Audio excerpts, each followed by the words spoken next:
তুই বউতেই নাইছিস কে? বউতেই না কাপল দেখতে আইছস? হ্যাঁ তুই একটু লাইমে দেখ গাদা, তুই একটু লাইমে দেখ। মাস্টার্স কমপ্লিট করছে ওই লোকটা, কিন্তু রিক্সাওয়ালার সাথে এমন ব্যবহার করতেছে, মানে তুই তুঙ্গার করে ব্যবহার করতেছে। মানে এটা কি আসলে শিক্ষার দোষ নাকি পরিবারের ব্যবহার? সকাল সকাল হয়েছে বৃষ্টি, কালকে রাত থেকে হইতেছে বৃষ্টি। এখনও আবহাওয়ার অবস্থা মোটামুটি খারাপ, যে কোনো সময় বৃষ্টি নামতে পারে। বাট তারপরেও বের হয়ে গেছি, একটু কোনো দিকে যাওয়ার ইচ্ছা আছে। যাব মূলত একটু উত্তরার দিকে, এই প্ল্যান কইরা আজকে বের হয়েছি। কারণ উত্তরার দিকে আজকে যাওয়ার কারণটা হচ্ছে যে আমার এক মামাতো ভাই আছে, সে আসবে, তার সাথে অনেক দিন ধরে দেখা হয় না, তার জন্য আর কি উত্তরার দিকে আজকে যাওয়ার প্ল্যান। আর নইলে হয়তো বা আজকে উত্তরা যাইতাম না, আজকে পূর্বাচলের দিকে যাইতাম। যেহেতু মামাতো ভাই ফোন দিছে, সেহেতু তো দেখা একটু করতেই হয়, তার জন্য আর কি উত্তরার দিকে যাওয়া। এখন বাজে সময় 3:53, 7 মিনিট বাকি আছে 4টা বাজতে। টাইম হয়েছিল যে 4টার সময় ও বাসা থেকে বের হবে, ও আসবে হয়েছে মিরপুর কি 10 পার হয়ে ওঠে শেওড়াপাড়া থেকে, আর আমি তো আমার বাসা থেকে যাব ওইরকম প্ল্যান, কারণ ও আসবে মেট্রো রেল দিয়ে। আর এক ফ্রেন্ডকে ফোন দিছি, কইছি বাসা থেকে বের হওয়ার জন্য, উত্তরা 12 নম্বর থাকার জন্য, ওরে নিয়ে তারপরে ওইদিকে যাব আর কি, উত্তরা দিয়াবাড়ির দিকে। যাই হোক, আকাশটা মেঘলা, আবহাওয়াটা সুন্দর, আজকে কোনো রৌদ্র নাই। এটা একটা জিনিস ভালো লাগতেছে, গরম টরম নাই, এই আবহাওয়াটা ভালো লাগে আর কি। আর যদি বৃষ্টি নেমে যায় তাহলে তো অবস্থা খুবই বাজে হয়ে যাব। কারণ 2 দিন যে গরম গেছে, প্রচণ্ড পরিমাণ গরম গেছে, বাসা থেকে বের হইতেই কষ্ট হয়ে গেছে। তারপরেও বের হয়েছি, কারণ কত বাসাতে বইসা, এই জন্য বের হইয়া মাঝে মাঝে একটু আড্ডু ঘুরতে বের হয়েছিলাম। আচ্ছা যাই হোক, চলেন আগে উত্তরার দিকে যাই। যাই হোক, অবশেষে চলে আসলাম উত্তরাতে। যানজট পাই নাই, যদি যানজট পাইতাম তাহলে অবস্থা খুব খারাপ হয়ে যেত।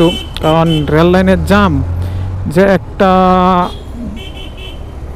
পরিস্থিতি পোহাইতে হয়, রেল লাইনের জামটায় অবস্থা খারাপ করে দেয় রেল লাইনের জামটা। আচ্ছা যাই হোক, আজকে একটা ছোট্ট একটা ঘটনা শেয়ার করি, যেটা অনেক আগেই ঘটছে, কিন্তু এতদিন শেয়ার করা হয় নাই, কারণ মনে ছিল না, তার জন্য। ঘটনা হচ্ছে, একটা মানুষ কতটুকু শিক্ষিত হইলে বা কতটুকু মূর্খ হইলে, শিক্ষিত মূর্খ হইলে এরকম একটা আচরণ করে। মানে একজন রিক্সাওয়ালা, ঠিক আছে, সে তো একজন মানুষ, তাই না? আমার পরিচিতর মধ্যেই এই কাহিনীটা ঘটে। মানে একজন মাস্টার্স পড়া কমপ্লিট করা একজন লোক, একজন তার হয়তোবা বাবার বয়স্ক হবে রিক্সাওয়ালাটা, বাবার বয়সী বা আরেকটু কমও হইতে পারে, এরকম হবে রিক্সাওয়ালাটা।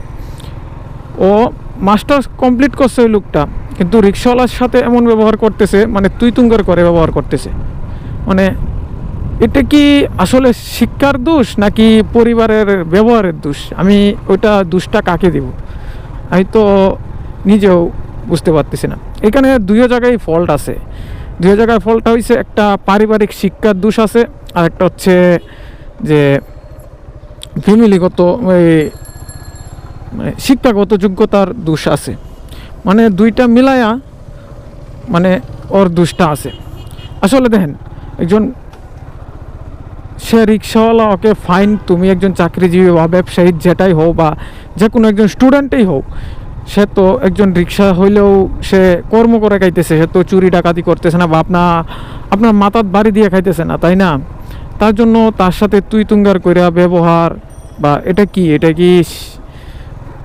একটা ভদ্রঘরের ছেলে বা একটা ভদ্রঘরের সন্তান কি এরকম ব্যবহার করতে পারে বলেন? একটা রিক্সাওয়ালার সাথে তুই তুঙ্গার কইরা ব্যবহার করা, ওইটা কি কতটা যৌক্তিক?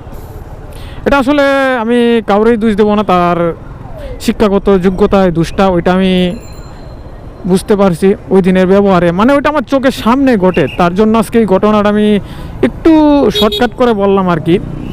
আর অলরেডি চলে আসছি রাজলক্ষ্মী, আমি জসিমুদ্দি দিয়া ইউটার্ন নিয়ে নিব, কারণ ওই দিক দিয়ে বেশি জামজট ঠেলতে হয়, তো এই জন্য এদিক দিয়ে আমি চলে আসছি আর কি।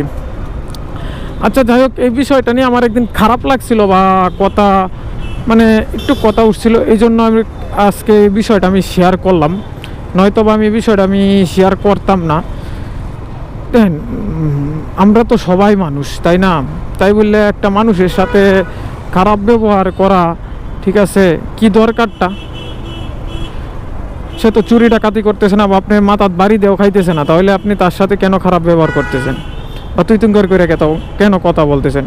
আসলে ওটা শিক্ষাগত যোগ্যতার কারণে এই সমস্যাটা হয়, এটা আর কি। আর এখানে আসলে আমার ভয় করে, আজকে দেখা যায় পুলিশ নেই। তবে এখন এই উত্তরাটা একটু ভালো লাগে, কারণ রাস্তা অনেক বড় হয়েছে, চলাফেরা মুভিং খুব সহজভাবে করা যায়। আগে এই জায়গায় যে যানজট লাগিয়ে থাকতো, এটা একটা বলার বাহিরে একটা যানজট লাগতো, মানে কি বলবো। আচ্ছা ওরা কি করে, ওরে ছেট, ওদের কি অবস্থা। উত্তরাতে একটা জিনিস দেখলাম, কি জানেন? উত্তরাতে সবচেয়ে বেশি জিনিসটা দেখা যায়, সেটা হইছে এই প্রাইভেট কার বেশি দেখা যায় উত্তরাতে। যাই হোক, যে জামের জন্য আমি ওই দিক হাউস বিল্ডিং না গিয়ে এই দিক দিয়ে ঘুরে আসছি, শেষমেশ কি জামেই আমার পড়তে হইব, কি ঘটনা কি বুঝতেছি না। এই যে আধা ঘন্টা দাঁড়ায় রাখি আমাদের স্যার আইছে। স্যার আসসালামু আলাইকুম। স্যার স্যার আসসালামু আলাইকুম। ফার্মেসিতে তো কামডা, তুই এখনো ঘুমাস কে? এটা কো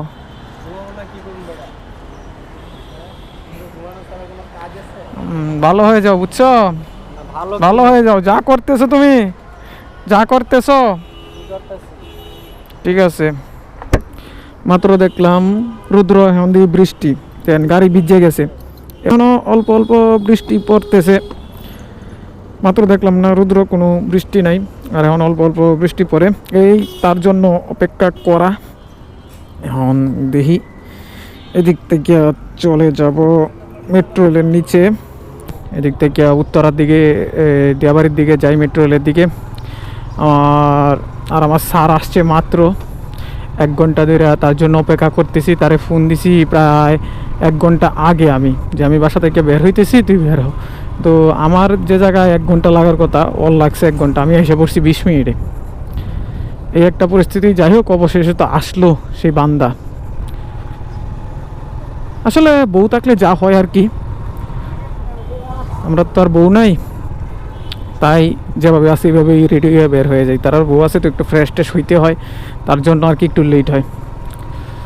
আচ্ছা, ওইখানে একটা জিনিস, যে কথাটা বলছিলাম, ওইখানে একটা জিনিস আমার ভালো লাগছিল, মানে রিক্সাওয়ালার কথাটা আর কি, যে মূলত রিক্সাওয়ালা ওনারে মূলত অপমানই করছে একরকম।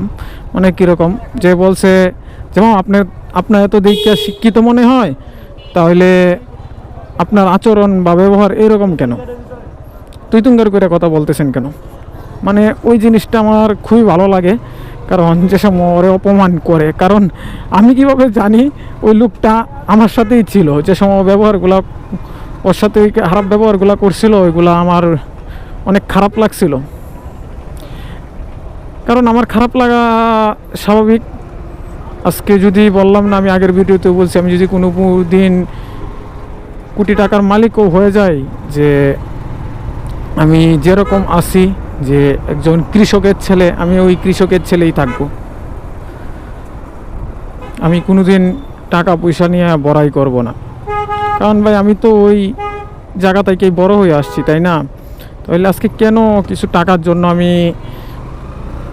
একটা মানুষের সাথে এত খারাপ আচরণ বা খারাপ ব্যবহার করব? এই জন্য কোনো কিছু নিয়ে বড়াই করাটা ঠিক না। আজকে টাকা আছে, কালকে নাও থাকতে পারে। আচ্ছা, একটা কথা জানেন, যে সময়ের সাথে সাথে বা মানুষের কিছু পরিবর্তন আসে, কিছু টাকা পয়সা হইলে ওইটা হয়তো বা ওনার কাছেও এরকম, যে ব্যবহারটা করছে, ওনার কাছে হয়তো বা কিছু টাকা পয়সা হইছে, তার জন্য ওনার ব্যবহারটা এরকম হয়ে গেছে। আসলে মানুষের পরিবর্তন হয় না যে তা না, মানুষের হাফ ডাউন আছে, কিন্তু এরকম হাফ ডাউন যে মানুষের সাথে খারাপ ব্যবহার করা, এরকম হাফ ডাউন তো ভালো না। এই জিনিসটা আসলে বেশি দিন থাকে না, এই টাকা পয়সা বেশি দিন থাকে না। আচ্ছা, ওই দিক দিয়ে অনেক নার্সারি আছে, নার্সারিগুলো তো খুব সুন্দর, সবগুলা সবুজ দেখা যাইতেছে, কারণ নতুন পাতা হয়েছে তো এই জন্য সবগুলা সবুজ, আবার ফুল আছে। সো মাঝে মাঝে ফুল নিয়ে প্রপোজ করা যেত, যদি একটা গার্লফ্রেন্ড থাকতো তাহলে প্রপোজ করতাম, বাট গার্লফ্রেন্ড নাই। কষ্টকর ওইটাই। যাই হোক, আপনারা যাই করেন না করেন, ঠিক আছে, টাকা পয়সা হোক বা না হোক, ওইটা চিরস্থায়ী না। ওইটা নিয়ে কোনো সময় অহংকার করবেন না বা কাউরে ছোটো করে দেখবেন না। সব সময় চিন্তা করবেন যে আজকে যে মানুষটা গরিব আছে, কালকে মানুষটা বড় লোক হইতে কতক্ষণ, বা আজকে আপনি বড় লোক আছেন, আপনার টাকা আছে, কালকে আপনার গরিব হইতে কতক্ষণ। ওইটা আর কি, সব কিছুই বিবেক বিবেচনা করে তারপরে মানুষের সাথে ব্যবহার করার চিন্তা করবেন। আর শিক্ষিত তো বুঝে নিত যে একটা শিক্ষিত লোকের কতটা মূল্য, যে দেশে হয়তো বা সে কিছু করুক বা না করুক, প্রত্যেকটা শিক্ষিত লোকের মূল্য আছে, দাম আছে, কিন্তু ওইটা সবাই দিতে পারে না।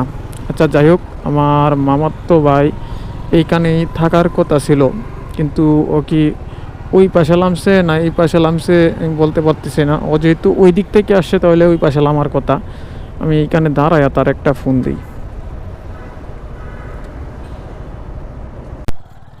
আসছিলাম একটু ঘুরতে, ওদিক দিয়েছে 18 নম্বর সেক্টর। তবে এইখানে আইসা ভালো লাগলো, কিন্তু হইছে ওইখান থেকে দেখা যাইতেছে মেট্রো রেল। কিছুক্ষণ আগে মেট্রো রেল গেছিল, ওই আরেকটা মেট্রো রেল যাইতেছে, ওইটা ইয়াতে আনি, জুম করে আনি, দাঁড়ান মোবাইলের ইয়াতে করে। এই যে মেট্রো রেল যাচ্ছে, ও সেই রকম লাগতেছে মেট্রো রেলটা, সেই জোস, মানে সেই জোস লাগতেছে জায়গাটা, ভালো লাগলো এদিকে এসে। যাই হোক, ঘুরলাম ফিরলাম। আর এই হচ্ছে কৃষ্ণচূড়া গাছ, আর ওই দিক দিয়ে হচ্ছে 18 নম্বর সেক্টর উত্তরা, এটা হচ্ছে লেকের পার। ওইটাতে মূলত আমরা একটু ঘোরাফেরা করতেছি। আর ওই দিক দিয়ে সূর্যটা দেখতে আরো জোস লাগতেছে। এই যে দেখেন ওই পাশে কৃষ্ণচূড়া গাছ, এটি হলুদ কি ফুল বলতে পারতেছে না। আর এখানে কোকিল ডাকতেছে, এই বসন্তকাল আসলে তো কোকিল ডাকে, শিওর বলতে পারতেছি না। ওই ছোটোবেলা করতাম, আমরা বলতাম কু কু, এরকম করতাম। আর এদিক দিয়ে আছে লেক, সেরকম লাগতেছে। আর এই যে আমার বন্ধু, হ্যাঁ কি করে স্টোরি বানায়। কিরে তুই বউ তো এই নাইছিস কে, বউ তো এই না কাপল দেখতে আইসস? হ্যাঁ, তা ভাবি জানে তুই যে না আইসস লয়ে ঘুরতে আইসস যে? হ্যাঁ, আরেক বাইরে লয়ে ঘুরতে আইসস যে, ভাবি জানে? হ্যাঁ, এখন এই নতই আইসো না, এইদিকে রাইকে আইসো না? হ্যাঁ, কি ভাবি তোর বউ জানে? যাই হোক, আর ওই দিক দিয়ে একটা মন্দির আছে আমাদের, মন্দিরটা এটা মেবি নতুন হয়েছে। আর লেকটা আর ফুলগুলা মিলায়া, সব মিলায়া ভালোই লাগতেছে। তুই একটু লাইমে দেখ গাদা, তুই একটু লাইমে দেখ। আর ওই ল, এটা কি রে ল, এইসব দেখা পাপ, এইসব দেখিস না, চি। ওই দেখ, এই দেখ লাল লাল আর লাল, ওই ল মিলে গেছে, কাউয়া মিলে গেছে ওই লো। আর অনেক বন্ধু অনেকদিন পরে সাইকেল লইছি, একটু সাইকেল চালাবি তারা। উফ গাইস, অনেকদিন পর সাইকেল নিলাম, একটু সাইকেল চালানোর ফিল লই, চালাই তার এমনি না পড়লে হইছে। ওফ সেই মজা তো সাইকেল চালানো। ওফ একটু রেস খেলা লাগবো সাইকেল দিয়ে। ওফ প্রায় অনেকদিন পর সাইকেল নিলাম, বাড়িতে চালাইতাম ছোটোবেলা, সেই ভালো লাগতো। বেশ অন্ধকার তো দেখা যায় না কিছু, ও ভালো লাগে তো সাইকেল চালাইলে, সেরকম লাগতেছে। সাইকেলে একসঙ্গে আঙ্গাই কি ভাই, আমি তো এটা পারি না। ওই মাগো, এটা পারুম না। এখন যখন সময় 10:37, এখন উত্তরা থেকে চলে যাচ্ছি। মানে মামাতো ভাই আসছিল, ওর সাথে কিছুক্ষণ আড্ডা দিলাম, এক জায়গায় ঘুরতে গেলাম, ঘোরাফেরা করলাম, ভালো লাগলো, বন্ধুদের সাথে আড্ডা দিলাম। ওই বেলা একটু ভালো সময় কাটলো, কিন্তু একটু লেট হয়ে গেছে। এই লেট করে অবশ্য আমি বাসায় যাই না, তারপর আজকে একটু লেট হয়ে গেছে, একটু আড্ডাটা বেশি হয়ে গেছে। তবে এই উত্তরা একটা জিনিস ভালো লাগে, যেটা মানে আসলে এই উত্তরা থেকে যাওয়ার মন চায় না, আর বিশেষ করে বন্ধু বান্ধব তো আমাকে ছাড়তেই চায় না। এই জন্য উত্তরাটা মোটামুটি একটু ভালোই লাগে, কারণ আমার সব ফ্রেন্ড সার্কেল বলতে পারেন উত্তরাতেই। কারণ উত্তরাতে ফ্রেন্ড সার্কেল থাকাতে আমার একটা ভালো সময় কাটে উত্তরাতে, জন্য আর কি উত্তরাতে আসি, যাতে ফ্রেন্ড সার্কেলকে নিয়ে একটু সময় কাটাতে পারি। কারণ লাইফে চলার পথে টুকটাক ফ্রেন্ড সার্কেল বন্ধুবান্ধব একটু দরকার আছে। আর বিশেষ করে আমার দু একজন বন্ধু যারা আছে এনে ক্লোজ, ওরা কোনো সময় আমাকে মানে ছাড়তে চায় না। আমি আসলে ওরা মনে করেন 10টা 11টা বাজাবেই আমার, মানে ওদের সাথে যদি আসি মানে ছাড়তে মন চায় না, এই জন্য ওরা যাইতে দেয় না আর কি। এই জন্য আর যাওয়া হয় না, একটু লেট হয়ে যায় যাইতে যাইতে। তারপরে একটু ঝগড়াঝাটি করে আর কি ছুটতে হয়, যে যেতে হয়। এখনও বলছিল আরও পরে যাওয়ার জন্য, কিন্তু আমার তো বাসায় যেতে হবে, বাসায় যেতে একটু সময় লাগবে ভালো, এই জন্য আর কি এদিক থেকে বের হয়ে গেলাম। এত কথা বলে কি লাভ কি। আর এই 12 নম্বর সেক্টরটা আমার বহুত সময় কাটানো হয়েছে।